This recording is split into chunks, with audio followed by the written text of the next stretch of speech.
3장 1절부터 7절 다 같이 함께 보십니다. 미쁘다 이 말이여 곧 사람이 감독의 직분을 얻으려 함은 선한 일을 사모하는 것이라 함이로다.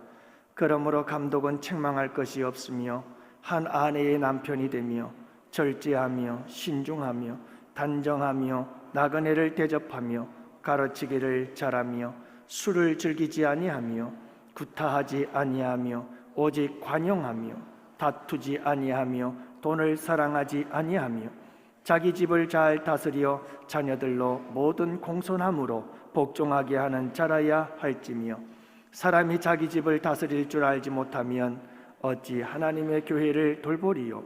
새로 입교한 자도 말지니 교만하여져서 마귀를 정죄하는 그 정죄에 빠질까 함이요. 또한 외인에게서도 선한 증거를 얻은 자라야 할지니 비방과 마귀의 올무에 빠질까 염려하라. 아멘. 우리가 계속해서 우리 중직자들, 직분자들 어떻게 살아야 될까, 직분자들은 어떤 모습으로 신앙생활을 해야 되는 걸까 하는 것들을 생각하고 있습니다. 그래서 직분자들의 자격에 대해서, 직분자들의 자세에 대해서 우리가 함께 계속해서 살펴보고 있는데요. 술을 즐기지 아니하고 구타하지 아니하고, 그죠? 물리적인 그런 폭력 또는 언어 폭력, 정신적, 심리적 폭력들, 이런 것들 구타하지 아니하고 오직 관용하고, 그래서 넓은 마음으로, 여러분은 이게 관용이라고 하는 말은 다른 사람들의 잘못과 실수에 대해서 너그럽게 받아들이고 용서하는 자세를 의미한다고 그렇게 정의를 하고 있죠. 그래서 우리가 이런 관용의 마음을 가져야 돼요. 그래서 다른 사람들이 잘못하고 실수할 때 그것을 얼마나 우리가 너그럽게 봐주고 이해하며 또 그것을 용서할 수 있느냐, 이게 관용이거든요.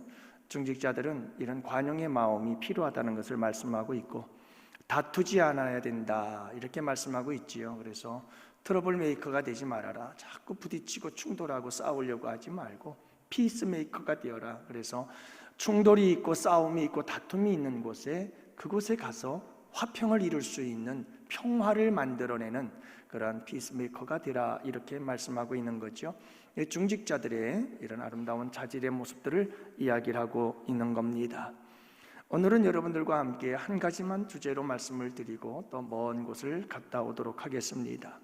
돈을 사랑하지 아니하며 라고 말했습니다. 여러분, 중직자들은 이 돈을 사랑하지 않는 사람이어야 합니다.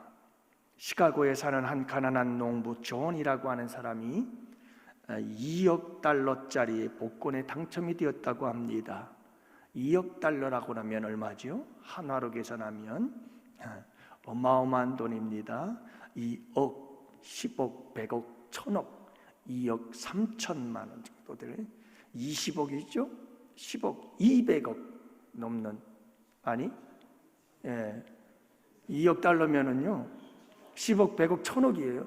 2300억, 400억 단, 어마어마한 돈이잖아요. 이해가 돼요? 1억 하면 조금 이해가 되는데, 여러분, 이 당첨이 된 거예요. 그래서 당첨이 돼서 좋기는 한데 아내 메리라는 이 아내는 굉장히 걱정스러웠어요. 왜냐하면 이 남편이 심장병이 있어요. 그래서 만약에 2억 원짜리 로또에 당첨됐다는 것을 알게 되어지면 너무너무 기뻐서 놀래가지고 심장마비로 죽을 것 같아요. 그래서 걱정이 되는 거예요. 여러분 그렇잖아요. 하면 죽잖아요. 그래서 걱정이 됐어요. 그래서 신부님을 찾아갔어요. 목사님을 찾아가지 않고 신부님을 찾아간 게 참 다행이에요. 이제 들어보세요. 하나님께서 저희의 기도를 들어주시고 이렇게 참 놀라운 복을 주셨습니다. 2억 달러짜리, 이게 복권에 당첨이 됐지 뭐예요.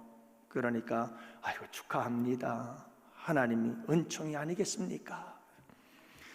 하지만 저희 남편이 걱정이에요. 아시다시피 우리 남편이 심장이 약하잖아요. 너무 좋아하다가 심장마비로 그만 큰일이라도 겪을까 봐 걱정이 됩니다. 알겠소. 내가 한번 넌지시 한번 말해보지요. 그리고 그날 저녁 신부님께서 남편 존을 찾아갔어요. 그리고는 존, 하나님의 은총의 자녀와 함께하길 하고 딱 인사를 하고, 아이고 예, 신부님 어서 오세요.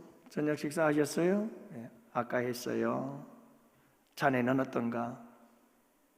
예, 저도 먹었죠. 서로 인사를 나누고, 이 신부가 말합니다. 자네 말일세, 만약에 갑자기 돈이 한 2억 달러쯤 생긴다고 한다면 당신은 어떻게 하겠나 자네는? 하고 물었어요. 그랬더니 이 남편 존이 말했습니다. 신부님, 그거야.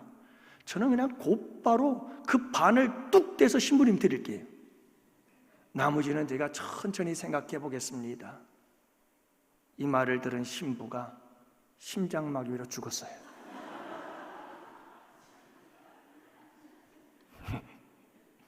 심장마비로 죽었어요. 참 돈이 좋기는 하지만 돈이 또 이렇게 사람을 죽이기도 하는 거죠. 돈을 사랑하지 않는다. 이 말은 돈에 대한 애착심이 없는 상태를 가리킨다고 그렇게 해석들을 합니다. 여러분, 바울은 디모데전서 6장 10절에서 돈을 사랑함이 일만악의 뿌리다. 여러분, 돈을 사랑하게 되면 일만악을 저지를 수밖에 없는 일들이 벌어지게 되어져요. 그러니까 돈을 사랑한다는 것이 얼마나 무서운 일인지를 우리에게 경고해 주고 있는 말씀이죠. 디모데 후서에서 3장 2절에서는 말세에 사람들이 어떤 특징을 가지게 될 것인가, 마지막 말세의 사람들은 돈을 사랑할 것이다 라고 말하고 있습니다.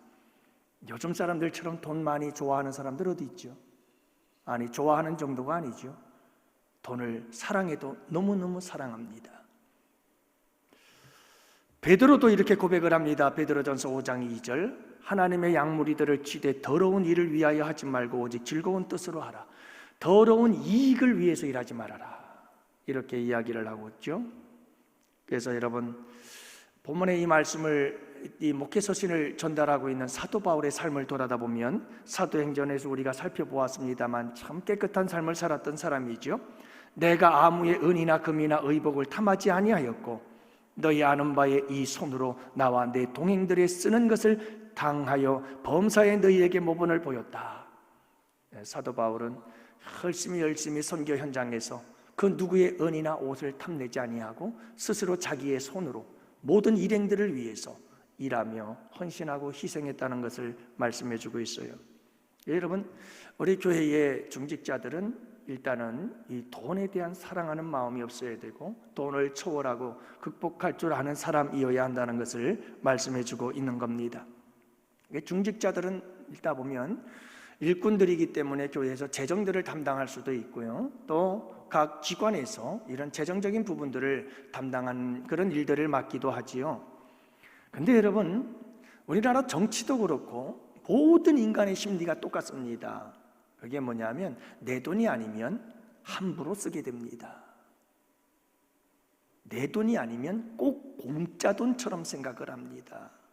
그래서 이런 재정을 사용할 때 여러분, 돈에 욕심이 있고 돈을 사랑하게 되어지면 다른 이런저런 여러 가지 많은 문제들이 발생하기가 쉽습니다.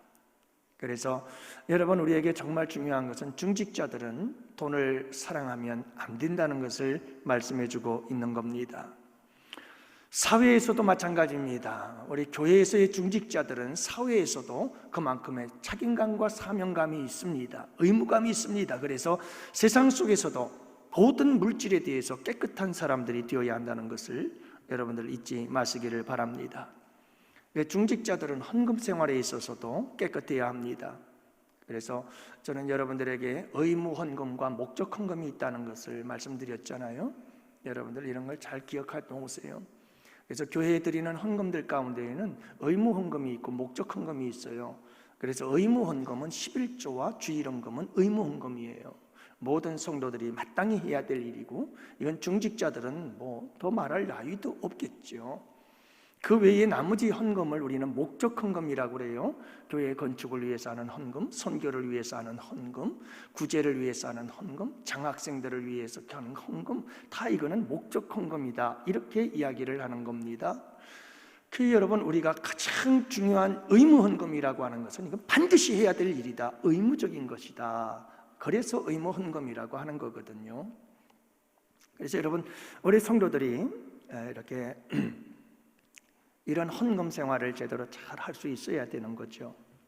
제가 목회를 하다가 경제적으로 참 어렵고 힘든 때가 있었습니다. 그때에 참 하나님께서 힘들고 어려운 과정들을 지내면서 그만큼 하나님의 놀라운 까마귀들을 보내는 역사를 경험을 많이 했던데, 여러분, 고등학교, 중학교, 초등학교까지 같이 다닌 친구예요. 근데 잘 몰라요. 그렇게 활발하지도 않고 조용한 아이. 소가을리라고 하는 우리 동네 바로 옆이 가을리요. 그 옆에 있는 동네가 소가을리인데 하여간 그 동네에서 사는 친구였어요. 여자예요.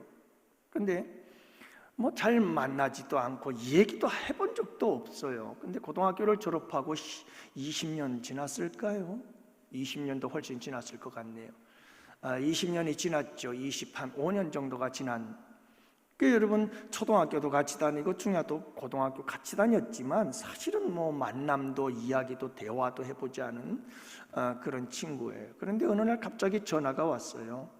어떤 전화가 왔느냐 하면 내가 목회를 한다는 소식을 들었다. 그리고 내가 뭔가 좀 선교적인 차원에서 개척교회 어려운 교회들, 힘든 교회 목사님들을 좀 돕고 싶어서 그러던 중에 내가 목회한다는 걸 알았고 친구들을 통해 수소문해서 내 전화번호를 알게 됐다. 그러면서 그가 그런 말을 하는 거예요. 우리가 10의 1조는 내가 섬기는 교회에 드리고 또 10의 1조를 떼어서 너희 교회에 선교 헌금으로 드리고 싶다 하는 거예요.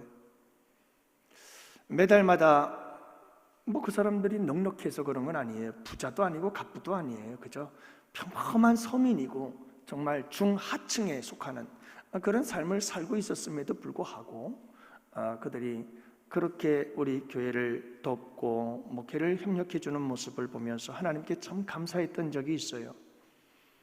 그 사람들의 헌금관, 그것은 뭐냐 하면, 여러분, 정말 내가 다른 교회 좀 돕고 싶다, 선교적 차원에서 협력하고 싶다 했을 때 대부분의 사람들은 10의 1조를 내 교회에 드리는 거, 그거 다른 사람 도와드리면 되지 라고 생각을 할 수 있을는지 모르지만, 이분의 정확한 헌금관은 11조는 본교회에 내가 드리는 것이 마땅하다. 안수 집사로서 내가 우리 교회에 11조를 드리고 정말 선교하고 싶다면 다시 11조를 더 떼어서 그걸 가지고 선교 사역을 후원하자라고 하는 이 믿음이 참 아름답고 귀한 믿음인 줄 믿습니다. 여러분, 우리가 때론 다른 곳에 후원하고 다른 누군가를 돕기 위해서 우리가 하나님 앞에 본 교회에 드려야 할 10의 1조와 주일 헌금을 대신 다른 곳으로 돌린다고 한다면 그것은 교인으로서, 성도로서 섬기는 교회에 대한 의무를 다하지 못한다는 것을 우리가 기본적으로 알고 있어야 되겠죠. 여러분, 물질이 있는 곳에 마음이 있다고 그랬어요. 그래서 우리가 하나님 앞에 드리는 예물을 통해서 그 예물을 드리는 우리 교회를 사랑하는 마음이 그만큼 우리 교회의 마음이 가고 우리 교회에 그만큼 여러분 관심이 들고 그만큼 우리 교회를 사랑하는 마음이 생겨나게 되는 줄 믿습니다. 여러분, 꼭 우리가 기억해야 될 것은 한 가지, 돈을 사랑하면 미혹에 빠지기 쉽다는 것을 꼭 잊지 마시기를 바랍니다.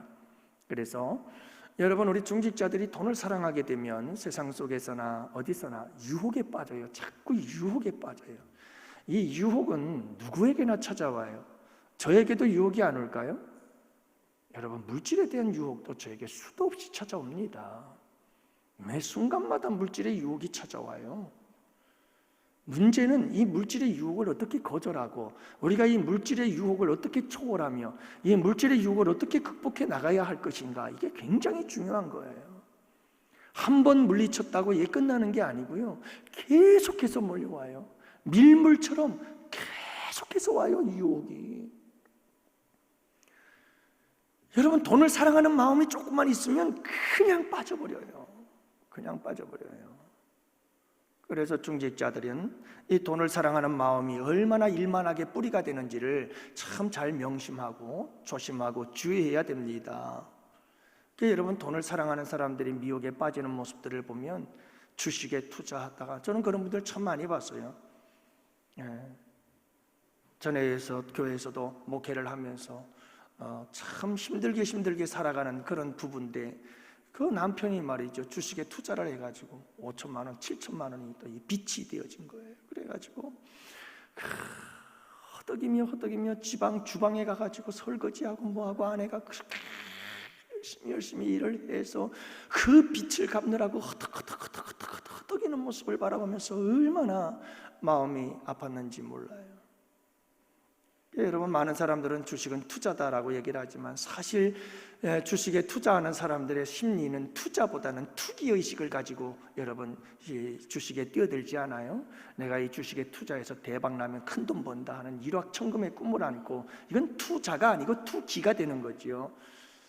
그런 식으로 여러분 이게 빠져버리기가 참 쉬워요. 어떤 목사님은 그런 얘기 하더라고요. 야, 우리 교회에 주식해서 돈 많이 버는 사람이 왔어. 그분이 우리 교회에 와가지고 이제 주식이 조금만 더 잘 되면 그러면 뭐 차도 사고 목사님 목회하는데 열심히 모든 걸 다 해주겠습니다 그러더래요. 그러더니 몇 달 지나가지고 쪽박차고 다 교회를 떠나버렸어요. 알고 보니까 빚덩어리만 잔뜩 지고 또 다른 데로 가버린 거죠. 요즘 들어서 뭐 가상화폐니 코인이니 다단계니 여러분 이런 부분들에 있어서 많은 사람들이 손을 대고 있고, 그리고 이런 일확천금을 노리면서 많은 사람들이 미혹에 빠져요. 이런 미혹에 빠지는 부분에 있어서 여러분들이 정신을 바짝 차려야 돼요. 그리고 이런 부분들에 대해서 여러분 항상 가까운 사람들, 주변에 있는 사람들을 끌어들이게 돼 있죠. 제가 알고 있는 목사님들 가운데, 교회들 가운데에도 몇몇 교회가 그런 교회가 있어요. 완전히 망한 교회들이죠. 목사님, 사모님들이 이런 데 손을 대기 시작했어요. 그래서 막 성도들을 다 끌어들인 거예요. 그랬다고 그냥 왕창 망해버리는 거죠. 그럼 끝난 거예요. 그 교회는 더 이상 존재할 수가 없어요. 그런 교회들이 많아요. 여러분, 우리가 꼭 기억해야 될 게 하나 있어요. 하나님 나라의 원리는 무엇인가? 하나님의 원리가 무엇인가? 하나님의 창조의 원리가 무엇인가? 이걸 꼭 기억하세요. 따라합시다. 심은 대로 거두리라. 여러분 꼭 기억하세요. 내가 땀을 흘린 만큼 얻는 것이 가장 큰 축복인 줄 믿으시기 바랍니다. 이게 하나님의 원리예요. 이게 하나님께서 법칙을 만들어 놓은 법칙이에요. 눈물을 흘리며 씨를 뿌릴 때 거두는 거예요. 울며 씨를 뿌릴 때 기쁨으로 단을 거두는 거예요. 그냥 거두는 게 아니에요. 그 이상도 아니에요. 물론 하나님께서 그 이상도 주실 수 있어요, 특별한 상황 속에서. 그러나 하나님의 보편적 원리는 여러분 심은 대로 거두어요. 콩 심어서 콩을 거두고, 팥을 심어 팥을 거두고, 적게 심어서 적게 거두고, 많이 심어서 많이 거두는 거예요. 그런데 우리는 적게 심어서 많은 걸 거두려고 하는 거예요. 땀을 한 방울도 안 흘리고 많은 것을 얻으려고 하는 거예요. 이거는 하나님이 기뻐하시는 원리가 아니에요. 여러분, 십자가 후에 부활의 영광이 있어요. 십자가의 고난이 없이 부활의 영광은 없다는 말씀 아니겠어요? 이게 하나님 나라의 원리예요. 참 요즘 들어서 그런 뉴스들을 많이 보잖아요. 얼마나 많은 사기꾼들이 있어요. 제가 말씀드리잖아요. 여러분 투자하세요. 그러면 내가 10배 줍니다. 아니 100배 줍니다. 막 그래요. 그런데 참 희한하죠. 아니 거기에 속아 넘어가는 사람들이 있어요. 그래서 투자자들이 막 수십 명, 수백 명이 되고 투자 금액이 수십억, 수백억이 되는 거예요. 그거 딱 모아갖고 날라떠네. 근데 신기한 게 뭐냐 하면 어떻게 그게 실제적으로 가능하다고 믿는 거죠? 여러분, 내가 투자한 금액에 어떻게 100배를 거둬요? 그게 현실적으로 가능해요? 근데 속더라고요. 왜일까요? 돈을 사랑하니까 그래요. 돈에 욕심이 있어서 그래요. 돈에 빠져서 그래요. 그러면 이렇게 되는 거예요. 여러분, 우리 중직자들에게 정말 중요한 것이 있어요. 그게 뭐냐 하면 여러분 돈을 사랑하는 것을 조심해야 돼요. 그리고 여러분 열심히 사세요. 부지런히 사세요. 최선을 다해서 사세요. 거기에서 주님이 주시는 분복을 가지고 행복하게 사는 법을 배우시기를 바랍니다. 다른 사람과 비교할 것 없어요. 내가 열심히 살아서 하나님께서 그 열심히 산 대가를 주님이 주시는 것 가지고, 그것 가지고 행복하게 가족들과 함께 살아가는 법을 배우는 것이 중요한 것이죠. 여러분 돈 많이 받으면 행복할 것 같아요? 행복한 법을 모르면 행복하지 않아요. 아무리 천만금을 얻어도 행복할 수 없어요. 그래서 여러분 우리 양원교회 일꾼들은 여러분이 물질적인 문제를 잘 극복하고 물질을 초월하고 물질의 사랑을 넘어 오히려 여러분 이 물질을 초월할 수 있는, 극복할 수 있는, 그래서 어떤 물질의 유혹도 이기고 승리할 수 있는 우리 양원의 성도들 꼭 되실 수 있기를 축복합니다. 그래야 좋은 일꾼이 될 수 있다는 것을 말씀해 주고 있어요. 그래서 여러분들이 신앙생활을 할 때 헌금 생활은 항상 이게 기본적인 원리예요. 그게 뭐냐면 여러분 뭔가를 받기 위한 거래를 하지 말라고 그랬잖아요. 아니 거래도 가능한 거예요. 말씀이 그래요. 하나님께서 구약의 말씀들을 보면 11조 해라, 창고 곳간에 차고 넘치도록 흔들어 넘치도록 채워줄게 라고 말씀을 하시기도 해요. 그죠? 그래서 여러분 우리가 헌금을 드릴 때 하나님께 헌금을 드리면 하나님께서 내게 주시겠지 복을, 이런 믿음을 가지고 하는 것도 필요해요. 그런데 그런 믿음은 어린아이의 믿음이에요. 제가 말씀드렸잖아요. 어린아이들 심부름 시키면 엄마 심부름값. 근데 아이가 좀 커서 철이 들면 심부름을 시키면 심부름 갔다 와서 가만히 있어요. 달라고 안 해요. 왜 그럴까요? 여러분 자식으로서 부모님이 말씀하시고 부모님께서 도움을 요청할 때 도와주는 건 당연한 거 아니겠어요? 그게 철이 든 거예요. 그게 성숙한 거예요. 그래서 여러분들이 예물, 헌금 생활을 할 때에는 꼭 기억할 게 한 가지 있어요. 그게 뭐냐 하면 여러분 11조를 비롯해서 모든 것은 내가 드림으로 하나님께서 더 주실 거야 하는 믿음이 필요하긴 하지만 그 믿음은 어린 믿음이에요. 미숙한 믿음이에요. 그러면 성숙한 믿음은 어디 있을까요? 성숙한 믿음은 하나님의 은혜에 대한 감사예요. 할렐루야. 여러분들 보세요. 야곱이 외삼촌 라반네 집에 가다 돌베개를 베고 자다 주님을 만나게 돼요. 베델에서 루스 땅이죠. 자, 거기서 하나님을 만났을 때 야곱이 하나님께 11조를 드리겠다는 약속을 해요. 왜 약속을 하죠? 하나님께서 외로운 밤에 돌베개를 베고 하늘을 입을 삼아 외롭게 슬피 울며 잠자는 이 야곱을 찾아오신 거예요. 찾아와서 야곱아, 내가 너와 함께 할 테니까 걱정하지 마 하고 우리 주님께서 놀라운 은혜와 사랑을 베풀어 주시는 거예요. 그게 너무너무 감사해서, 다시요, 그게 너무너무 감사해서, 할렐루야, 그게 너무너무 감사해서, 그래서 야곱이 약속해요. 하나님, 내가 11조를 하나님께 드리겠습니다. 아브라함의 이야기를 들어볼까요? 아브라함이요, 소돔과 고모라 성이 침략을 당해서 멸망해요. 그리고 롯이 붙잡혀가 버렸어요. 이 소식을 들은 아브라함이 막 달려가가지고 적들을 다 쳐부수고 롯과 그리고 모든 빼앗겼던 것들을 다 되찾아서 돌아오고 있었어요.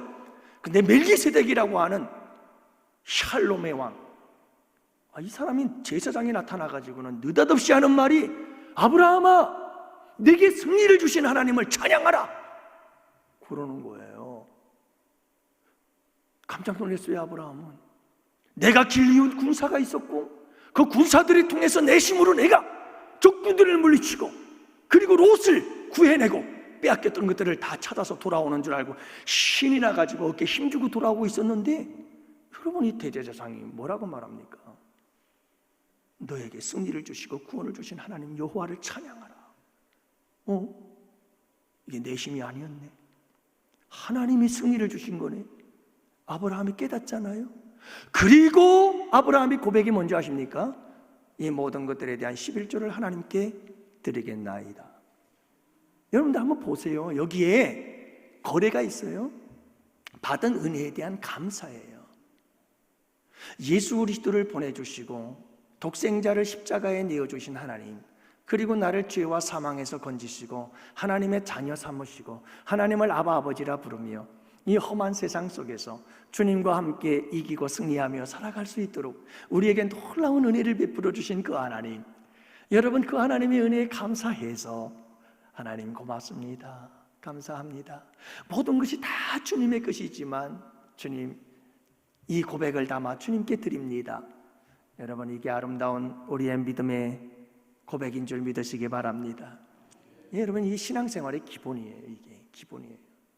그리고 그 외에도 빌립보서의 말씀을 보거나 하면 우리 주님께서 하시는 말씀이 모든 것은 기쁨으로 하라, 자원하는 마음으로 해라. 우리 주님께서 그렇게 말씀하고 계시잖아요. 그래서 여러분들은 무엇이든 할 때마다 항상 기쁨으로 하고 자원하는 마음으로 하시면 우리 주님께서 기뻐 받으시고 영광 받으시는 줄 믿으시기 바랍니다.